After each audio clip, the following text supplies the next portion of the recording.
Good evening everyone. कैसे हैं आप लोग? आई होप बहुत अच्छे होंगे। आज की क्लास हम लोगों का ज्योग्राफी का होने वाली है। जैसा कि मैं आप लोगों को पीछे जो पढ़ाया था, कॉन्टिनेंट, आइलैंड, इन सब का एक बार मैं 2 मिनट के अंदर रिकॉल करवा देता हूँ। फिर से नया टॉपिक की ओर पढ़ने वाले हैं जो हम लोग का है एटमॉस्फेयर। तो हम लोग एक आसानी से समझेंगे और कंप्लीटली हम लोग प्रयास करेंगे कि हम लोग चीज़ों को अच्छे से समझें और आगे बढ़ें। अगर आपको कोई परेशानी है, कोई दिक्कत है, तो आप कमेंट के माध्यम से आप बता सकते हैं और आपके इस कमेंट का सॉल्यूशन मिल जाएगा। चलिए हम लोग क्लास को स्टार्ट करते हैं। जैसा कि मैं आप लोग को पिछले क्लास में पढ़ाया था कॉन्टिनेंट के बारे में। कॉन्टिनेंट कॉन्टिनेंट के तो महाद्वीप। मैं आपको बताया था कि महाद्वीप क्या होता है। तो कहा था वैसा भूखंड, वैसा बड़े भूखंड, वैसा बड़े भूखंड जो चारों ओर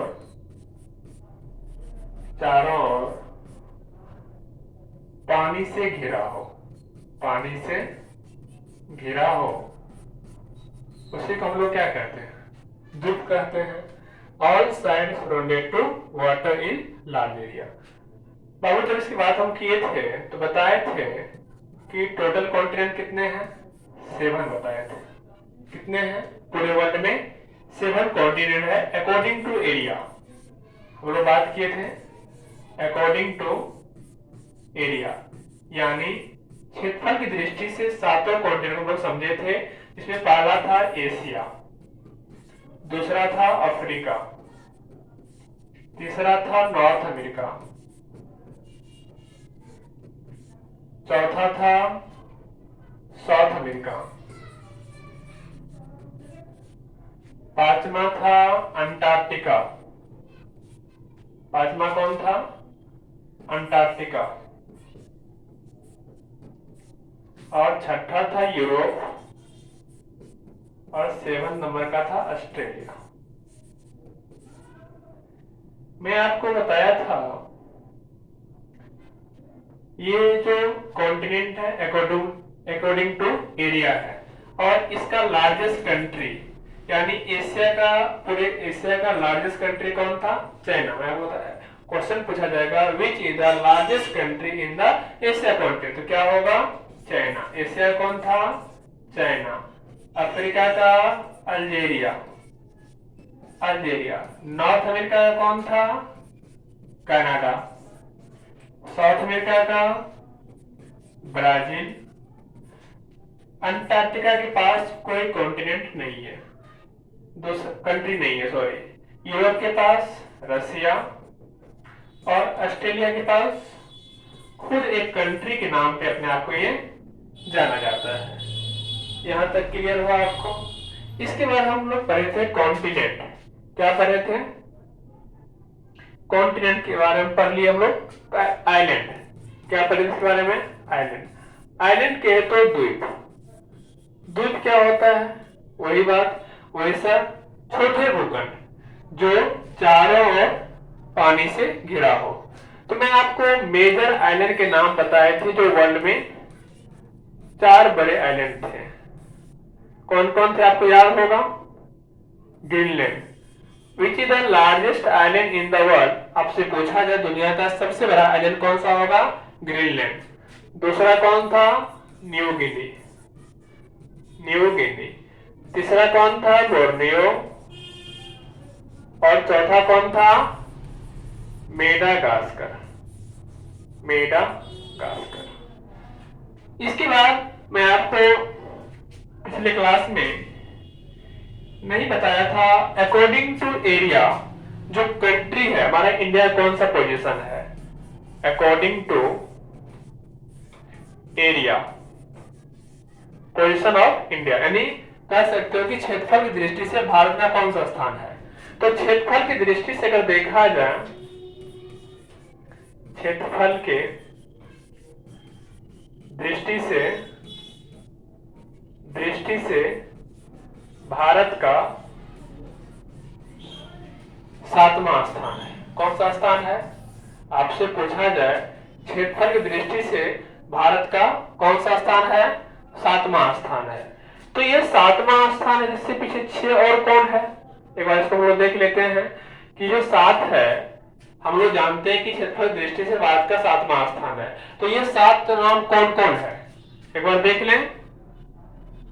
चलिए एक बार हम लोग देखते हैं कौन कौन है। तो पहला स्थान पे हो जाएगा आपको रसिया। अकॉर्डिंग टू एरिया में, मैं बता रहा हूं दुनिया का सबसे बड़ा जो कंट्री है अकॉर्डिंग टू एरिया में क्षेत्रफल में कौन सा है, रसिया। दूसरा कौन सा है, कनाडा। तीसरा है चाइना। चौथा है अमेरिका। पांचवा है ब्राजील। 6 नंबर पे आता है ऑस्ट्रेलिया। और 7 नंबर पे आता है हमारा इंडिया। देखिए एरिया में हमारा भारत का कौन सा स्थान है, 7वां स्थान है। लेकिन अगर पॉपुलेशन की बात करें, किसकी बात करें हैं, पॉपुलेशन की, तो फर्स्ट लार्जेस्ट है पॉपुलेशन में। पॉपुलेशन में क्या किया जाए, पॉपुलेशन में फर्स्ट लार्जेस्ट कंट्री है इंडिया। एरिया में कौन सा, 7 नंबर का। 7 कौन कौन है आपको याद हो गया होगा, Russia, Canada, China, America, Brazil, Australia और इंडिया। उसके बाद जब बात करें चाइना का, पहले चाइना था, अभी 2nd नंबर पे है किसमें, पॉपुलेशन में। इंडिया इसको पीछे छोड़ दिया, आपको पता होगा। पॉपुलेशन में चाइना अभी 2nd स्थान पे है और भारत किस पे है, 1st स्थान पे है। क्लियर हुआ सारी बात आपको। भारत का क्षेत्रफल दृष्टि से कौन सा स्थान है, 7वां स्थान है। 7 का नाम याद हो गया होगा। 4 मेजर आइलैंड है, Greenland, New Guinea, Borneo, Madagascar. ये 4 आइलैंड है वर्ल्ड का सबसे बड़ा। और कॉन्टिनेंट को भी देख लिए अकॉर्डिंग टू एरिया। तो पिछले क्लास में हम लोग इन सब विषयों पर क्या किए थे, चर्चा किए थे। अगर आप लोग वीडियो नहीं देखे हैं तो जाके पीछे देख लीजिएगा, क्योंकि बहुत ही डिस्क्राइब से उसमें क्लास में हम लोग बताए हैं। आगे देखते हैं, आज का जो मेन थीम है वो हम लोग पढ़ने वाले हैं क्लाइमेट। क्या पढ़ने वाले हैं, आज का मेन क्लास जो है जिस पर बात करने वाले हैं वह है क्लाइमेट। क्लाइमेट कहे तो जलवायु, सॉरी क्लाइमेट अभी नहीं, पहले हम लोग एटमॉस्फेयर समझेंगे फिर जलवायु समझेंगे। क्या समझेंगे हम लोग पहले, एटमॉस्फेयर। एटमॉस्फेयर, एटमॉस्फेयर कहे तो वायु मंडल, वायु मंडल। हम लोग क्या पढ़ने वाले हैं, एटमॉस्फेयर। एटमॉस्फेयर क्या होता है, एटमॉस्फेयर की बात करते हैं तो हमारे पृथ्वी के चारों ओर गैसों का आवरण। पृथ्वी के चारों ओर क्या है, पृथ्वी के चारों ओर, सॉरी, पृथ्वी के चारों ओर गैसों के आवरण को, पृथ्वी के चारों ओर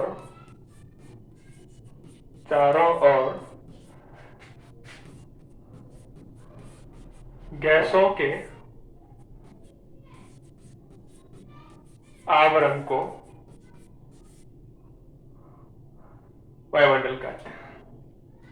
जब हम बात करते हैं वायुमंडल की तो पता होगा हमारे एटमॉस्फेयर में कंपोजिशन ऑफ गैसेज, यानी हम जब देखते हैं यहां पे कंपोजिशन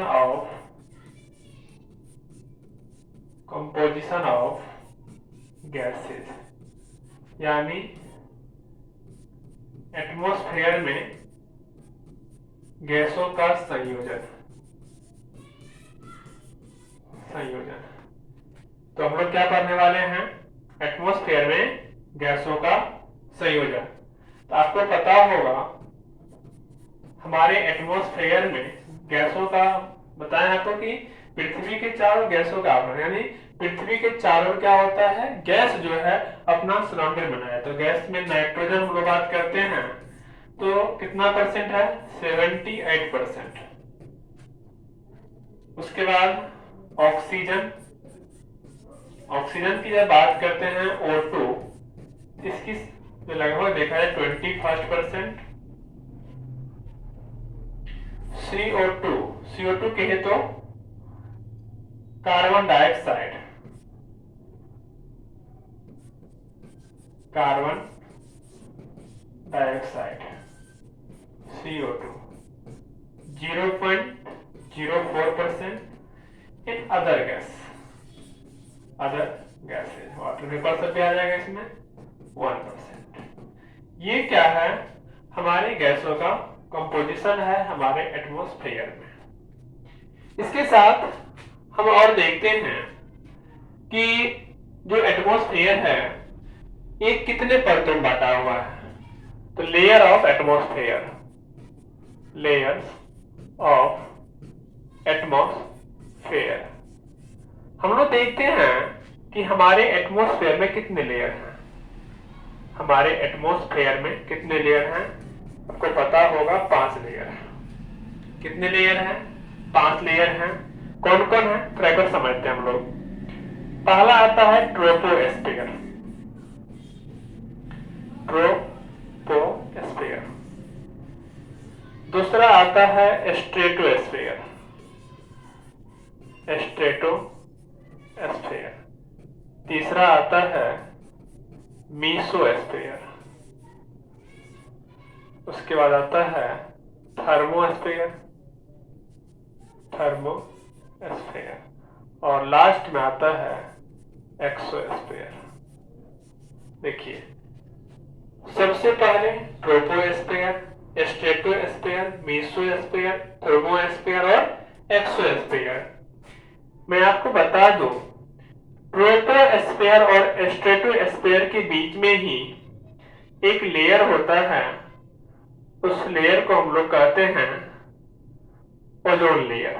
क्या कहते हैं, उस लेयर को, इस तरह से लेयर होता है, इस लेयर को हम लोग कहते हैं ओजोन लेयर।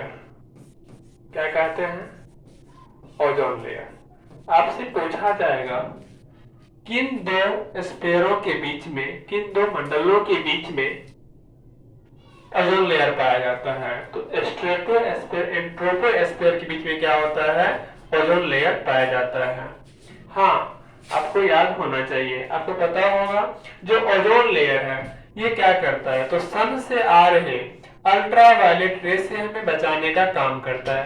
क्या करता है, सन से आ रहे अल्ट्रावायलेट रे से बचाने का काम करता है। क्यों, क्योंकि यूवी रे जो आता है, जो अल्ट्रावायलेट रे आता है, अगर ओजोन लेयर नहीं रहेगा तो डायरेक्ट हमारे बॉडी पे स्ट्राइक करेगा और हमारा बॉडी पे कैंसर, स्किन कैंसर होने की संभावना क्या होती है, बढ़ जाती है। इसलिए कहा जाता है आप लोग धूप में ज्यादा ना रहें, क्योंकि अगर आप 10 बजे के बाद धूप में रहते हैं तो बॉडी में क्या होता है, ब्लैक स्पॉट पड़ जाता है, काला धब्बा पड़ जाता है। यानी इससे बच के रहना चाहिए। आपको पता होगा आज से 2 साल पहले ना सुने होंगे कि ओजोन लेयर में होल हो गया है, और वही ओजोन लेयर में होल होने से क्या हुआ, अंटार्कटिका पिघलने का डर था। क्योंकि अगर डायरेक्ट अंटार्कटिका पे सन का लाइट पड़ता है तो फिर ये क्या होगा, वह गर्म की वजह से पिघलेगा, और जब पिघलेगा तो ज्यादा मात्रा में क्या होगा, फ्लड आने की संभावना हो सकता है। इसीलिए इससे बचाव के लिए एक चीज तो ये है कि आपको एक डिजास्टर बढ़ सकता है, और साथ में अगर ये ओजोन लेयर नहीं रहता है तो क्या होगा, परेशानी बढ़ेगी, लोगों को जीना मुश्किल हो जाएगा। सन का लाइट डायरेक्ट पड़ेगा, गर्मी तो बढ़ेगी, साथ में बीमारी भी बढ़ जाएगा, स्किन कैंसर देखने को बहुत ज्यादा मिलेगा लोगों को। इसलिए आप लोग भी अभी गर्मी चल रहा है, धूप में ज्यादा ना निकले, अपने आप को सुरक्षित रखें। गर्मी निकले थोड़ा सा अपने आप को कपड़ा कंप्लीट कर लें, क्योंकि धूप से जितना बचेंगे बेहतर रहेगा।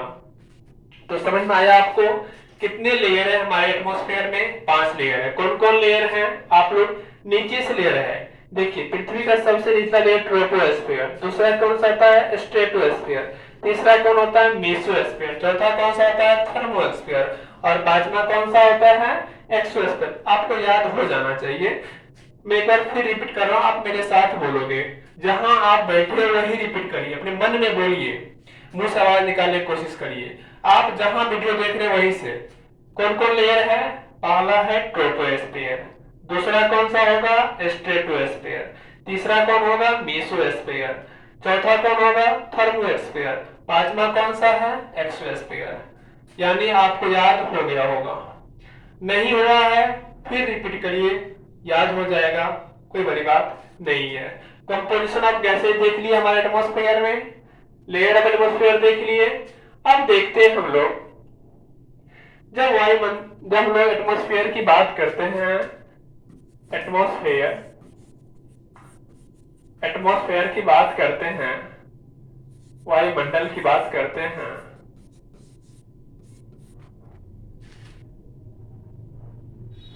तो इसको दो भागों में बांटते हैं। एक होता है मौसम, जिसको इंग्लिश में हम लोग वेदर कहते हैं, और एक होता है जलवायु, जिसको हम लोग क्लाइमेट कहते हैं। जब लोग मौसम की बात करते हैं ना, ये शॉर्ट टर्म चेंजिंग होता है, शॉर्ट टर्म चेंजिंग, अल्पकालीन बदलाव कह सकते हैं, अल्पकालिक बदलाव। आप देखे हैं कुछ लोग मौसम की तरह बदलते रहते हैं, गाना सुने माना कि अब तुम तो मौसम की तरह बदलते रहते हो। कहने का अभिप्राय क्या है? डे बाय डे चेंजिंग, यानी अभी मान लीजिए कितना गर्मी है और अचानक क्या हो जाए, बारिश होने लगे, तो क्या बदला? वेदर बदला कि क्लाइमेट बदला? वेदर बदला। अभी बहुत ज्यादा बारिश हो रही है और अचानक क्या होता है, तो बारिश बंद होती है, फिर धूप तेज कर देता है। यानी ये जो बदलाव आप देख रहे हो, ये क्या हो रहा है? ये वेदर होता है, चेंजिंग होता है। दूसरी बात, ये पार्टिकुलर प्लेस भी है इसमें, पार्टिकुलर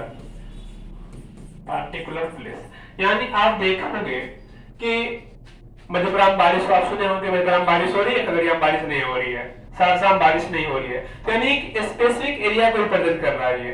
तो अल्पकालिक होता है, डे बाय डे चेंजिंग होता है, मौसम के मतलब होता है डे बाय डे चेंजिंग होता है, साथ में पार्टिकुलर प्लेस पे भी बदलाव होता है। तो यानी आप वेदर समझ गए होंगे कि शॉर्ट टर्म चेंजिंग कैसे होता है? शॉर्ट टर्म चेंजिंग कुछ समय के लिए होता है और पार्टिकुलर प्लेस भी हो सकता है ना। लेकिन जब हम जलवायु की बात करें ना, ये लॉन्ग टर्म चेंजिंग होगा, लॉन्ग टर्म चेंजिंग,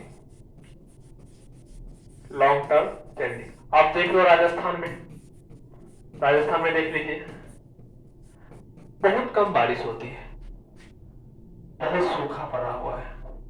यानी ये क्या हो रहा है? ऐसा थोड़ी है कि वहां पे आज सूखा है तो कल वहां पे बाढ़ आ जाएगा, बिल्कुल भी नहीं होगा। इस साल थोड़ा बाढ़ आ गया, अगले साल वहां पे पूरा सूखा हो जाएगा, ऐसा भी नहीं है। वहां पे लंबे समय से सूखा ही सूखा सूखा सूखा चल रहा है। तो ये बदलाव क्या दिखा रहा है? जलवायु को बता रहा है। किसको बता रहा है? जलवायु को बता रहा है। यानी लॉन्ग टर्म चेंजिंग दिखा रहा है। क्या होगा ये आपको जलवायु, दीर्घकालिक बदलाव, हिंदी में से कहते हैं दीर्घकालिक बदलाव। वेदर में जब भी होगा क्या होगा? दीर्घकालिक बदलाव होगा। क्लाइमेट में, सॉरी, जिस तरह से आपको बताया मैंने, राजस्थान में क्या है? ड्राई है, लंबे समय तक वहां पे बारिश नहीं हो रही है, तो क्या हो रहा है? ये जलवायु बदलाव है। क्लाइमेट आप समझ गए, वेदर समझ में आपको आ गया आपको कि यानी गाना तब सुने है ना कि मौसम की तरह तुम बदलते रहते हो, और आजकल के लोग भी ऐसे ही है। सच्चाई है कि आज आपसे बात किया, 2 दिन के बाद दूसरे से बात करने लगा। विशेषकर सभी गर्लफ्रेंड के चक्कर में ऐसा होता है कि हाँ बाबू सोना जो होता है थोड़ा सा हुआ करके खत्म। यानी क्या है ना, शॉर्ट टर्म चेंजिंग है, रिश्ता लंबे समय तक रह नहीं पाता है। इसको आप क्या कहोगे? तुम मौसम की तरह आए और गए, आओ सनम जाओ सनम वाला कहानी है वेदर का भी। अभी सडन बारिश होने लगी, कितना आपको अच्छा लगेगा, वाह कितना अच्छा मौसम है, पूरा मस्ती से सोओगे। लेकिन यही जब आपको क्या होगा, खत्म हो, बारिश खत्म हुआ, फिर वही गर्मी आ गया ना, तो फिर तो गरियाओगे ना कि भले पहली जिसन था काहे ठंडा किया। तो वही बात है मौसम में, और वही बात है जिंदगी में लोगों का आना से। आएगा तो लगेगा पूरा फूल बरसा दिया जिंदगी में, जब गया तो तक कांटे बिछा के चले जाते हैं। तो ये जिंदगी का कहानी भी है और साथ में वेदर इस पे हम लोग को सुनवाइता भी है।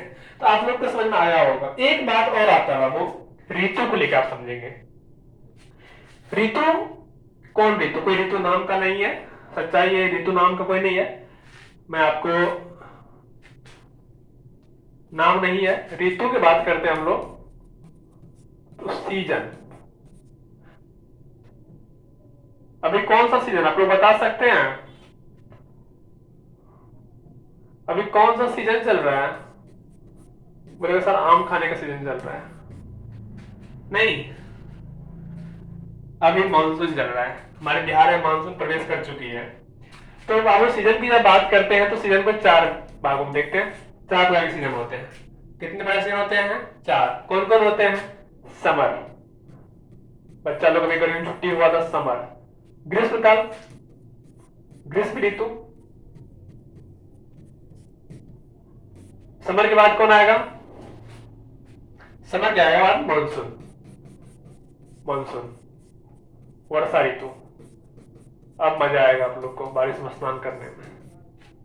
वर्षा ऋतु। उसके बाद क्या आएगा? उसके बाद आएगा pre winter season. Pre winter, pre winter के या ऑटोमन के हैं, ऑटोमन के हैं। वसंत ऋतु जिसे आप कहते हैं, क्या कहते हैं इसे? वसंत ऋतु कहते हैं ना आप लोग। इसे फेस्टिवल ऑफ ऋतु, मतलब फसलों का, मतलब सही त्योहारों का ऋतु कहते हैं। इसमें आपको दीपावली आएगा, दुर्गा पूजा आएगा, मस्ती मस्ती पूरा पूरा आप लोग चहक पग दिखाएंगे, नया नया वस्त्र खरीदते होंगे। यानी इसे क्या कहते हैं हम लोग? इसे कहते हैं त्योहारों का सीजन। तो वसंत ऋतु, मौसम बहुत खुशहाल लगता है, सुहावना देखने में लगता है, न गर्मी न ठंडी। क्या सच्चाई है ना? इसके बाद आता है विंटर सीजन। विंटर के बाद क्या कहते हैं? इसे शीतकाल कहते हैं ना, शीत ऋतु। विंटर सीजन इसे कहते हैं शीत ऋतु। ठंडी फिर से आ जाएगा, कंबल में अंदर बैठिए, मोबाइल चलाइए, मन पढ़ने का तो पढ़िए, आराम से खा के सो जाइए, यही चलता है। तो आप क्या समझे ऋतु के बारे में? कितने ऋतु? चार ऋतु। कौन कौन? समर, मानसून, प्री विंटर या ऑटोमन सीजन, विंटर सीजन। आप लोग बताइएगा आप लोगों को कौन सा सीजन अच्छा लगता है, कमेंट में बताइएगा जरूर। चलिए अभी कौन चल रहा है? वो मानसून चल रहा है, बिहार में मानसून प्रवेश कर चुकी है। एक बात और आपसे है, आप बताओगे कि भारत में सबसे पहले मानसून किस राज्य में प्रवेश करती है? आपसे क्वेश्चन है, भारत में सबसे पहले मानसून किस देश में, किस राज्य में मानसून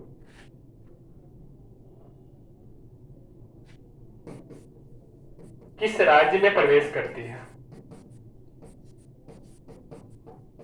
प्रवेश करती है, बताइए बताइए, कमेंट में बताइए। चलिए बता दिया आप लोग, केरलम। सर केरलम कहां बोला? केरल नाम है ना? ना बाबू, इसका नाम बदल गया है। क्या नाम हो गया केरल का? केरलम हो गया है।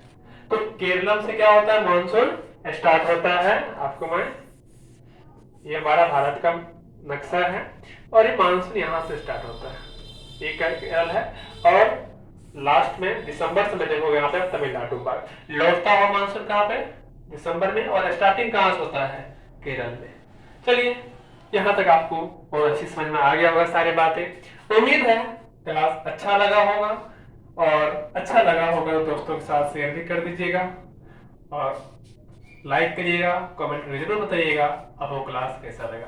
ठीक है, मिलते हैं नेक्स्ट वीडियो में, तब तक के लिए बाय। मस्त रहिए, खुश रहिए, पढ़ते रहिए।